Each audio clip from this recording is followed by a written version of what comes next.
Bookish voice में आपका स्वागत है। आप सुन रहे हैं गरुड़ पुराण हिंदी में। आइए सुनते हैं। जहाँ जीवन है वहाँ मृत्यु भी निश्चित है। जो प्राणी जन्म ग्रहण करता है उसे समय आने पर मरना भी पड़ता है, और जो मरता है उसे जन्म लेना पड़ता है। पुनर्जन्म का यह सिद्धांत सनातन धर्म की अपनी विशेषता है। जीवन की परिसमाप्ति मृत्यु से होती है। इस दुर्लभ सत्य को सभी ने स्वीकार किया है और यह प्रत्यक्ष भी दिखाई पड़ता है। इसलिए काल मृत्यु से आक्रांत मनुष्य की रक्षा करने में औषधि, तपश्चर्या, दान और माता पिता एवं बंधु बांधव आदि कोई भी समर्थ नहीं है। जीवात्मा इतना सूक्ष्म होता है कि जब वह शरीर से निकलता है उस समय कोई भी मनुष्य उसे अपने चर्म चक्षुओं से देख नहीं सकता, और यही जीवात्मा अपने कर्मों के भोगों को भोगने के लिए एक अंगुष्ठ पर्व अपरिमित अतिवाहिक सूक्ष्म शरीर धारण करता है, जो माता पिता के शुक्र शोणित द्वारा बनने वाले शरीर से भिन्न होता है। इस अतीन्द्रिय शरीर से ही जीवात्मा अपने द्वारा किए हुए धर्म और अधर्म के परिणाम स्वरूप सुख दुख को भोगता है, और इसी सूक्ष्म शरीर से पाप करने वाले मनुष्य याम्य मार्ग की यातनाएं भोगते हुए यमराज के पास पहुंचते हैं, एवं धार्मिक जन प्रसन्नता पूर्वक सुख भोग करने वाले धर्मराज के पास जाते हैं। साथ ही यह बात भी ध्यान देने योग्य है कि केवल मनुष्य ही मृत्यु के पश्चात अतिवाहिक सूक्ष्म शरीर धारण करते हैं, और उसी शरीर को यम पुरुषों के द्वारा याम पथ से यमराज के पास ले जाया जाता है, अन्य प्राणियों को नहीं, क्योंकि अन्य प्राणियों को यह सूक्ष्म शरीर प्राप्त ही नहीं होता। वे तो तत्काल दूसरी योनियों में जन्म पा जाते हैं। पशु पक्षी आदि नाना तिर्यक योनियों के प्राणी मृत्यु के पश्चात वायु रूप में विचरण करते हुए पुनः किसी योनि विशेष में जन्म ग्रहण हेतु उस योनि के गर्भ में जाते हैं। केवल मनुष्य अपने शुभ और अशुभ कर्मों का अच्छा बुरा परिणाम यह लोक और परलोक में भोगना पड़ता है। अपने कर्मों के फल स्वरूप मृत्यु के पश्चात जीवात्मा सूक्ष्म शरीर धारण करके स्वर्ग या नरक में भोगता है, और तत्पश्चात उसका पुनर्जन्म होता है या उसे मोक्ष की प्राप्ति होती है। भारतीय मनीषा ने परलोक के इस दर्शन पर विशद विवेचना प्रस्तुत की है। हमारे शास्त्रों पुराणों में मृत्यु का स्वरूप, मरणासन व्यक्ति की अवस्था एवं उसके कल्याण के लिए अंतिम समय में किए जाने वाले कृत्यों एवं विविध प्रकार के दानों आदि का निरूपण हुआ है। साथ ही मृत्यु के बाद के और्ध्व दैहिक संस्कार, पिंडदान, दर्शन, 10 गात्र विधि, निरूपण, तर्पण, श्राद्ध, एकादश गा, सपिंडीकरण, अशोच दी निर्णय, कर्म विपादक, पापों के प्रायश्चित विधान आदि वर्णित है। इसमें नरकों, यम मार्गों एवं यम मार्ग में पड़ने वाली बैतरणी नदी, यम सभा और चित्रगुप्त आदि के भवनों के स्वरूपों का भी परिचय दिया है। इसी प्रकार स्वर्ग, वैकुंठ आदि लोकों के वर्णन के साथ ही पुरुष चाष्टुय, अधर्म, अर्थ, काम, मोक्ष को प्राप्त करने के विविध साधनों का निरूपण हुआ है, और जन्म मरण के बंधन से मुक्त होने के लिए आत्मज्ञान का प्रतिपादन भी प्राप्त हुआ है। इन संपूर्ण विषयों का एक सुंदर शास्त्रोक्त संकलन प्रस्तुत ग्रंथ गरुड़ पुराण सारूधार में उपलब्ध है। यह 16 अध्यायों में सुगम्भित है। प्राय श्राद्ध आदि पितृ कार्यों तथा अशोचावस्था में परंपरा से इसी को सुनाया जाता है और सामान्य लोग प्राय इसे गरुड़ पुराण के रूप में जानते हैं, परंतु वास्तव में यह ग्रंथ मूल गरुड़ पुराण से भिन्न है। प्राचीन काल में राजस्थान के विद्वान पंडित नौनिधि शर्मा जी के द्वारा किया गया यह महत्वपूर्ण संकलन है। इसमें श्रीमद् आदि शंकराचार्य के विवेक चूड़ामणि, भगवत गीता, नीति शतक, वैराग्य शतक एवं अन्य पुराणों के साथ गरुड़ पुराणों के श्लोकों का भी संग्रह किया गया है। कुछ लोगों का यह भ्रांति रहती है कि गरुड़ पुराण सारोद्धार को घर में नहीं रखना चाहिए, केवल श्राद्ध आदि प्रेत कार्यों में ही इसकी कथा सुनते हैं। यह धारणा अत्यंत भ्रामक और अंधविश्वास से युक्त है। कारण यह है कि इस ग्रंथ की महिमा में यह बात लिखी है कि जो मनुष्य इस गरुड़ पुराण सारोद्धार को सुनता है, चाहे जैसे भी इसका पाठ करता है, वह यमराज की भयंकर यातनाओं को तोड़कर निष्पाप होकर स्वर्ग प्राप्त करता है। यह ग्रंथ बड़ा ही पवित्र और पुण्यदायक है तथा सभी पापों को विनाशक एवं सुनने वालों की समस्त कामनाओं का पूरक है। इसका सदैव श्रवण करना चाहिए। गरुड़ पुराण सारोद्धार का श्रवण रूपी यह उदर्व दैहिक कृत्य पितरों को मुक्ति प्रदान करने वाला, पुत्र विषयक अभिलाषा को पूर्ण करने वाला तथा इस लोक और परलोक में सुख प्रदान करने वाला है। जो इस पवित्र प्रेत कल्प को सुनता अथवा सुनाता है, वे दोनों ही पाप से मुक्त हो जाते हैं, कभी भी दुर्गति को नहीं प्राप्त करते। इसलिए समस्त दुखों को विनाश करने वाले तथा कर्म, धर्म, काम, मोक्ष इस चतुर्विध पुरुषार्थ को प्राप्त कराने वाले इस गरुड़ पुराण प्रेत कल्प को विशेष प्रयत्न करके अवश्य ही सुनना चाहिए।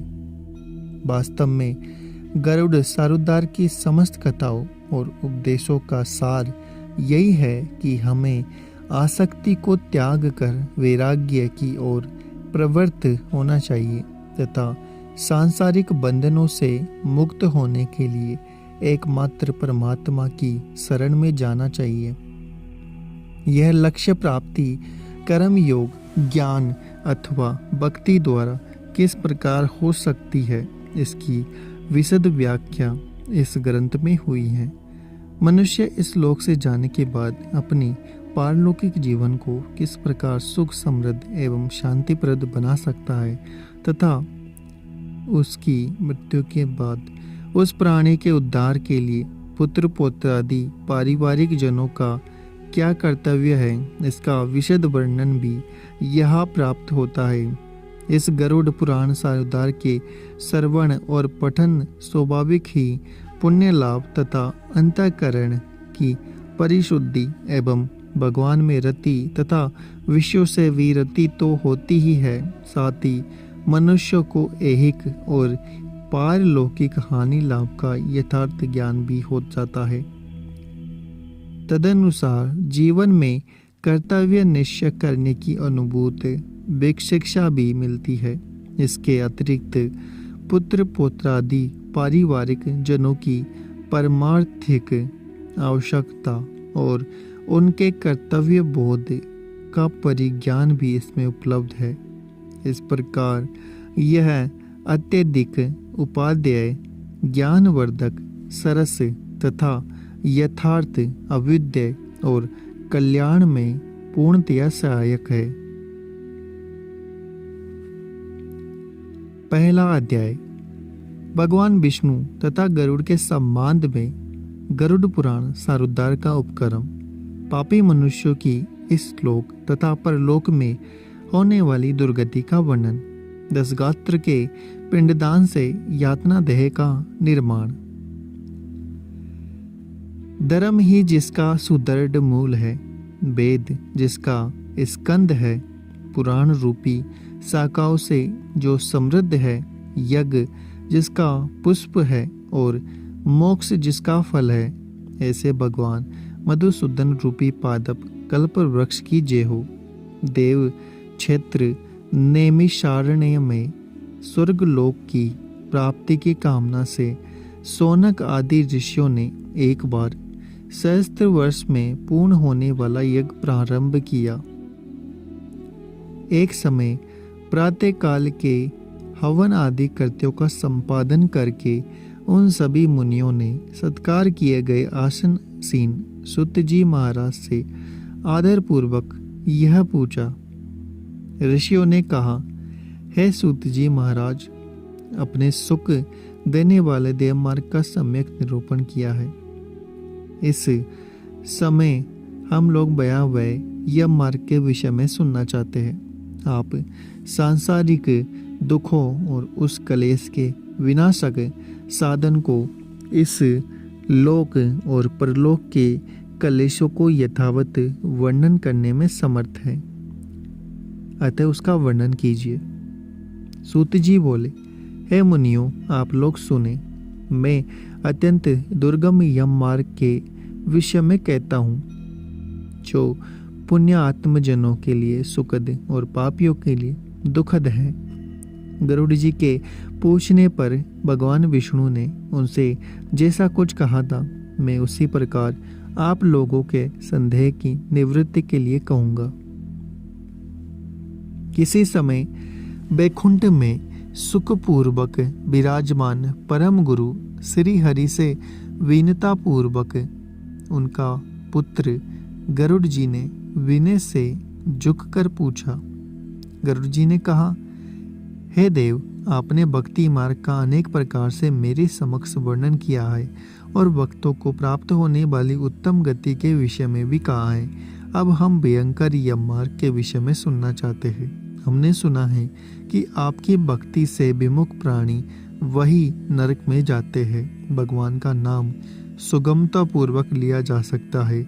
जीवा प्राणी के अपने वश में है तो भी लोग नरक को जाते हैं।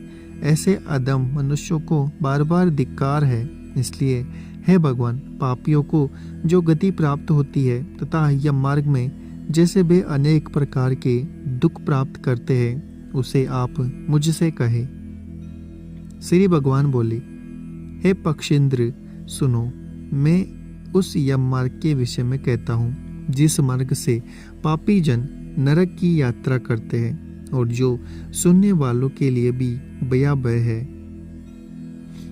हे तार्क्षर्य, जो प्राणी सदा पाप परायण है, दया और धर्म से रहित है, जो दुष्ट लोगों की संगति में रहते हैं, सत्शास्त्र और सत्संगति विमुख है, जो अपने को स्वयं प्रतिष्ठित मानते हैं, अहंकारी है तथा धन और मानने के मद से चूर है, आसुरी शक्ति को प्राप्त है तथा देवी संपत्ति से रहित है, जिनका चित्त अनेक विषयों से आसक्त होने से भ्रांत है, जो मोह के जाल में फंसे हैं और कामनाओं के भोग ही लगे हैं, ऐसे व्यक्ति अपवित्र नरक में गिरते हैं। जो लोग ज्ञानशील हैं वे परम गति को प्राप्त होते हैं। पापी और मनुष्य दुख पूर्वक यम यातना प्राप्त करने पापियों को इस लोक में जैसे दुख की प्राप्ति होती है, मृत्यु के पश्चात वे जैसी यम यातनाओं को प्राप्त होते हैं, उसे सुनो। यथोपार्जित पुण्य और पाप के फलों को पूर्व में भोग कर कर्म के संबंध उसे कोई शारीरिक रोग हो जाता है। मानसिक रोग शारीरिक रोग से युक्त तथा जीवन धारण करने की आशा से उत्कंठित उस व्यक्ति की जानकारी के बिना ही सर्प की भांति बलवान काल उसके समीप पहुंचता है। उस मृत्यु की संप्राप्ति की स्थिति में भी उसे वैराग्य नहीं होता। उसने जिनका भरण पोषण किया था उन्हीं के द्वारा उसका भरण पोषण होता है। वृद्धावस्था के कारण विकृत रूप वाला और मरुणा विमुख वह व्यक्ति घर में अवमानना पूर्वक दी हुई वस्तु को कुत्ते की भांति खाता हुआ जीवन व्यतीत करता है। वह रोगी हो जाता है, उसे मंदाग्नि हो जाती है और उसका आहार तथा सभी उसकी चेष्टाएं कम हो जाती है। प्राणवायु के बाहर निकलते समय आंखें उलट जाती है, नाड़ियाँ कब से रुक जाती है, उसे खांसी और श्वास लेने में प्रयत्न करना पड़ता है, कंठ से गुर गुर से शब्द निकलते हैं। चिंतामग्न 100 जनों से गिरा हुआ तथा सोया हुआ वह व्यक्ति काल पास के वशीभूत होने के कारण बुलाने पर भी नहीं बोलता। इस प्रकार कुटुंब के भरण पोषण में ही निरंतर लगा रहने वाला अजितेंद्रिय व्यक्ति अंत में रोते बिलखते बंधु बांधवों के बीच उत्कट वेदना से संज्ञा शून्य होकर मर जाता है। यह गुरुड उस अंतिम क्षण में प्राणी को व्यापक दिव्य दृष्टि प्राप्त हो जाती है, जिससे वह लोक परलोक को एकत्र देखने लगता है। अतः चकित होकर वह कुछ भी कहना नहीं चाहता। यमदूतों के समीप आने पर सभी इंद्रियां विफल हो जाती है, चेतना जड़ीभूत हो जाती है और प्राण चलायमान हो जाते हैं। आतुर काल में प्राण वायु के अपने स्थान से चल देने पर एक क्षण भी एक कल्प के समान प्रतीत होता है और 100 बिच्छों के डंक मारने से जैसी पीड़ा होती है, वैसी पीड़ा का उस समय उसे अनुभव होने लगता है। वह मरणासन व्यक्ति फैन उगलने लगता है और उसका मुख लार से भर जाता है। पापी जनों के प्राण वायु अधोद्वार से निकलते हैं। उस समय दोनों हाथों में पास और दंड धारण किए नग्न दांतों को कटकटाते हुए क्रोधपूर्ण नेत्र वाले यम के 2 भयंकर दूत समीप में आते हैं। उनके केश ऊपर की ओर उठे होते हैं, वे कोए के समान काले होते हैं और टेढ़े मुख वाले होते हैं तथा उनके नख आयुध की भांति होते हैं। उन्हें देखकर व्यवित हृदय वाला वह मरणासन प्राणी मल मूत्र का विसर्जन करने लगता है। अपने 5 भौतिक शरीर से हाय हाय करता हुआ निकलता हुआ तथा यमदूतों के द्वारा पकड़ा हुआ वह अंगुष्ठ मात्र प्रमाण का पुरुष अपने घर को देखता हुआ यमदूतों के द्वारा यातना देह से ढक करके गले में बलपूर्वक पासों से बांधकर सुदूर यम मार्ग पर यातना के लिए उसी प्रकार ले जाया जाता है जिस प्रकार राजपुरुष दंडनीय अपराधी को ले जाते हैं। इस प्रकार ले जाए जाते समय उस जीव को यम के दूत तर्जना करके डराते हैं और नरकों के तीव्र व्यय का पुनः पुनः वर्णन करते हैं, अर्थात सुनाते हैं। यमदूत कहते हैं, रे दुष्ट, शीघ्र चल, तुम यमलोक जाओगे। आज तुम्हें हम सब कुंभीपाक आदि नरकों के शीघ्र ही ले जाएंगे। इस प्रकार यमदूतों की वाणी तथा बंधु बांधवों का रुदन सुनता हुआ वह जीव जोर से हाहाकार करता विलाप करता है और यमदूतों के द्वारा प्रताड़ित किया जाता है। यमदूतों की तर्जनाओं से उसका हृदय विदीर्ण हो जाता है, भय कांपने लगता है। रास्ते में उसे कुत्ते काटते हैं और अपने पापों का स्मरण करता हुआ वह पीड़ित जीव यम मार्ग में चलता है। भूख और प्यास से पीड़ित होकर सूर्य दावाग्नि एवं वायु के जोखों से संतप्त होते हुए यमदूतों द्वारा पेट पर कोड़े से पीटे जाते हुए उस जीव को तपी हुई बालुका से पूर्ण तथा विश्राम रहित और जल रहित मार्ग पर असमर्थ होते हुए भी बड़ी कठिनाई से चलना पड़ता है। थक कर जगह जगह गिरता और मूर्छित होता हुआ वह पुनः उठकर पापी जनों को बाती अंधकारपूर्ण यमलोक में ले जाया जाता है। 2 अथवा 3 मुहूर्त में वह मनुष्य वहां पहुंचता है और यमदूत उसे घोर नरक यातनाओं को दिखाते हैं। मुहूर्त मात्र में यम को और नारकीय यातनाओं के व्यय को देखकर वह व्यक्ति यम की आज्ञा से आकाश मार्ग से यमदूतों के साथ पुनः इस लोक में चला जाता है। मनुष्य लोक में आकर अनादि वासना से बद्ध वह जीव देह में प्रविष्ट होने की इच्छा रखता है, किंतु यमदूतों द्वारा पकड़कर पास में बांध दिए जाने से भूख और प्यास से अत्यंत पीड़ित होकर रोता है। हे ताक्षर्य, वह पात की प्राणी पुत्रों से दिए हुए पिंड आतुर काल में किए हुए दान को प्राप्त करता है, तो भी उस नास्तिक को तृप्ति नहीं होती। पुत्र आदि के द्वारा पापियों के उद्देश्य से किए गए श्राद्ध, दान, जलांजलि उसके पास ठहरती नहीं है।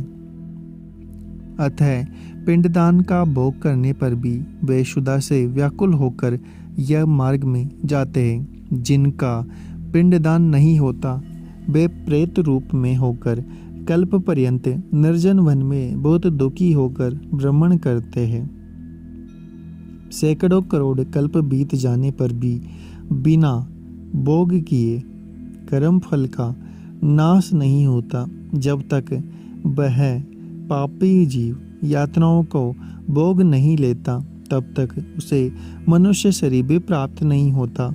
है पक्षी, इसलिए पुत्र को चाहिए कि वह 10 दिनों तक प्रतिदिन पिंडदान करे। हे पक्षी श्रेष्ठ, वे पिंड प्रतिदिन 4 भागों में विभक्त होते हैं। उसमें 2 भाग तो प्रेत के देह के पंचभूतों की पुष्टि के लिए होते हैं, तीसरा भाग यमदूतों को प्राप्त होता है और चौथा भाग से उस जीव को आहार प्राप्त होता है।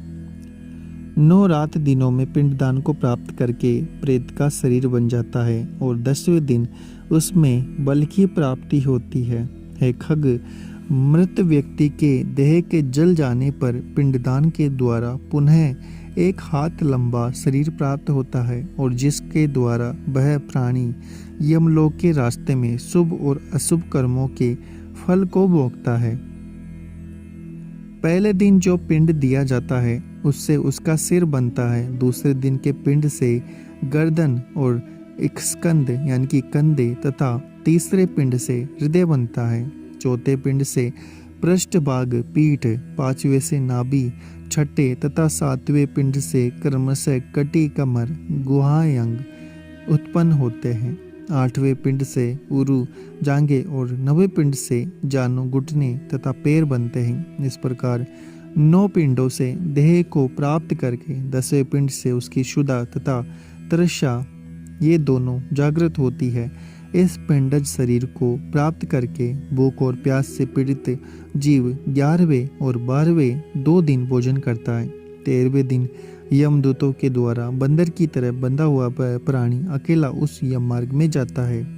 हे खग, मार्ग में मिलने वाली वैतरणी को छोड़कर यमलोक के मार्ग की दूरी का प्रमाण 86,000 योजन है।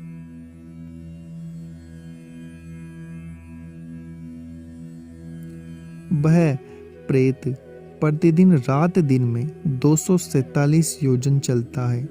मार्ग में आए हुए इन 16 पुरों नगरों को पार करके पात की व्यक्ति धर्मराज के भवन में जाता है। सौम्यपुर और सोरीपुर, नगेंद्र भवन, गंधर्वपुर, शेलागम, क्रौंचपुर, कुरूरपुर, विचित्र भवन, बाह्यपदपुर, दुखदपुर, नानाकरंदपुर, सुतप्त भवन, रौद्रपुर, पयोवर्षण पूर्व, सीताडेहपुर तथा बहुबीतीपुर को पार करके इनके आगे यमपुरी में धर्मराज का भवन स्थित है। यमराज के दूतों के पासों से बंधा हुआ पापी जीव रास्ते में हाहाकार करता रोता हुआ अपने घर को छोड़कर यमपुरी को जाता है। इस प्रकार गरुड़ पुराण के अंतर्गत सारोद्धार में पापियों के इस लोक तथा परलोक के दुख का निरूपण नामक पहला अध्याय पूरा हुआ। उम्मीद है आपको हमारा यह प्रयास पसंद आ रहा होगा। चैनल को सब्सक्राइब करें, वीडियो को लाइक और शेयर करना ना भूलें। मिलते हैं आपसे अगले एपिसोड में।